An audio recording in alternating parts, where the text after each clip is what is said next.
So, ito guys, punta akong city kanina and mag-haul tayo nitong ating mga Korean products na lately is nagugustuhan ko talaga siyang gamitin. Kaya kanina nung pupunta ako sa city, medyo bumili na ako ng mga ilang peraso para medyo matagal-tagal ko siyang gamitin. And kahit medyo pricey siya is matagal naman siya gamitin and maganda talaga siya. Worth it siya gamitin. And nirecommend to ng aking kapatid na bunso at ni Diana, yung friend ko. Sabi niya, ang ganda daw ng product na to. And nagamit ko yung sunscreen niya. And yes, I love their sunscreen. So good. Ang ganda sa skin. Talagang pag pinatong mo siya, hindi mo na kailangang foundation.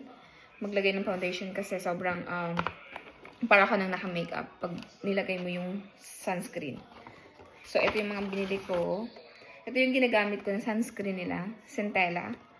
Yan. Ganda sa face talaga siya.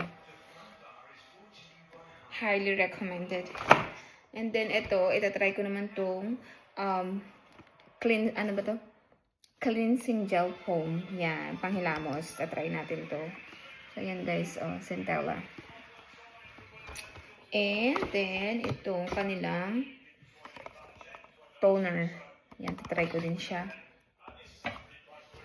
Meron silang iba-ibang klase ng Centella. Pero yan yung mas bet ko. Ano ba ba? Bumili rin ako ng hair drying cup. And, yan, pang blender. Pag naglagay ng foundation. Tapos, bumili rin ako ng kanilang face powder. So, ito try din natin to guys. Hindi ko muna siya i-open kasi hindi ko pa naman siya gamitin. Bumili rin ako ng calming mask nila ng Centella. Yan, may Centella din to guys. So, nagugustuhan ko talaga yung product ng Centella. Sobrang nice. So, ayan. Bumili muna ako ng 4 na peraso kasi meron pa ako nung nakaraan. Last time kasi bumili kami doon. Tapos, binigyan nila ako ng cleansing balm free. Yan. Binigyan nila ako ng free. Nagulat ako. May free sila. So, ayun lang yung aking binili sa W Cosmetics sa City. So, kung dito kayo sa Adelaide, guys, try nyo yung product nila na Centella. Very nice.